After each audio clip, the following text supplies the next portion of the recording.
السلام عليكم.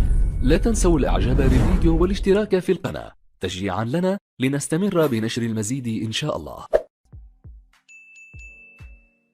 إذا متابعينا الكرام، مرحبا بكم مجددا في قناة ألست في هذا الخبر العاجل والخطير والمتعلق بالفضيحة اللي شفناها مؤخرا ديال حضارة الجزائر والأزمة اللي عندهم مع الإمارات أو التخبط اللي عندهم مع الإمارات. شفنا مؤخرا كيف يعني خرج ذلك الأخبار في الأبواق الإعلامية ديال طرد السفير الإماراتي وإمهاله 48 ساعة واتهامه بالتجسس. بعد ذلك تم حذف الخبر وخرج عبد المجيد حشكم يعتذر بطريقة مذلة للإمارات والإماراتيين.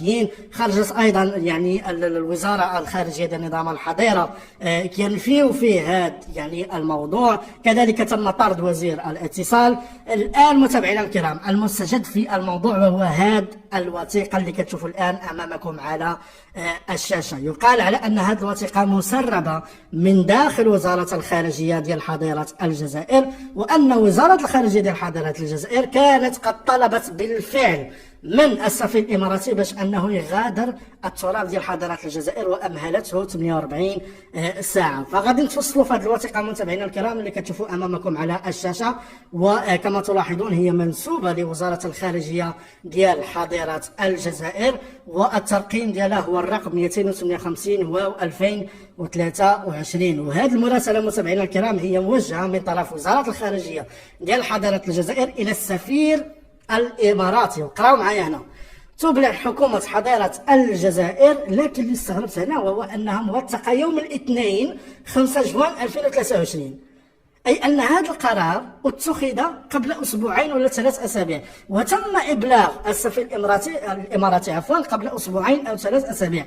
هنا كيف ما كتشوفوا كاتبين الاثنين 5 جوان 2023.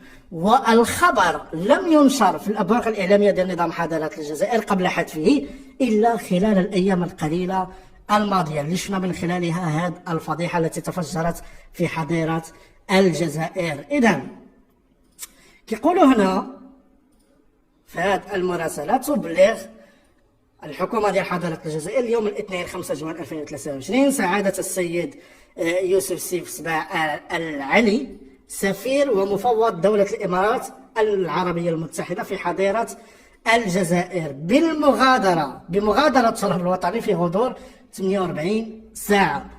يأتي هذا القرار بعد إلقاء القبض على 4 جواسيس من جنسية إماراتية يعملون لصالح الموساد، جهاز المخابرات، السلطات الاحتلال الغاشمة، بلا بلا بلا بلا بلا بلا، هادشي ديال البروباغندا ديالهم.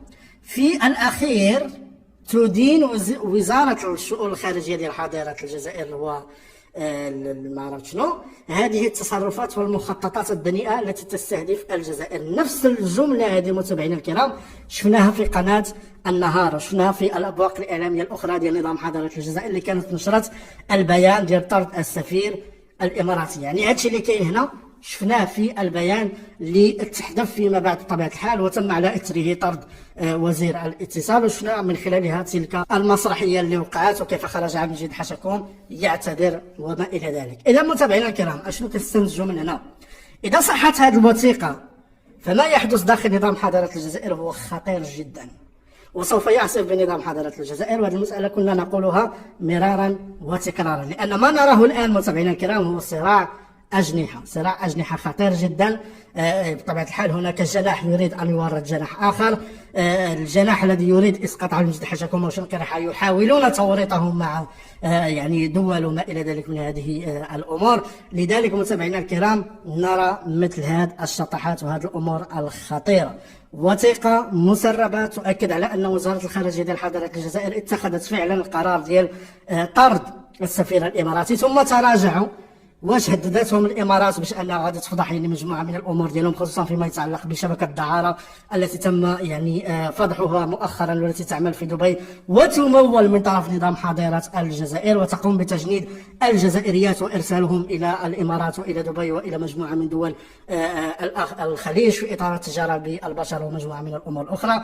هل الامارات هددت يعني المسؤولين ديال حضاره الجزائر ونظام حضاره الجزائر بكشف المستور، وبالتالي تراجعوا عن هذا القرار وعن هذه المسرحية وعن هذه البروباغندا اللي كانوا يحاولوا يديروها؟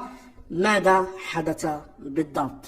ما هو مؤكد متابعينا الكرام وهو أن نظام حضارات الجزائر يعيش في تخبط غير مسبوق، وسوف نرى المزيد من الفضائح في قادم الأيام. متابعينا الكرام، أراكم مع المزيد من المستجدات. لذلك الحين السلام عليكم ورحمة الله تعالى وبركاته.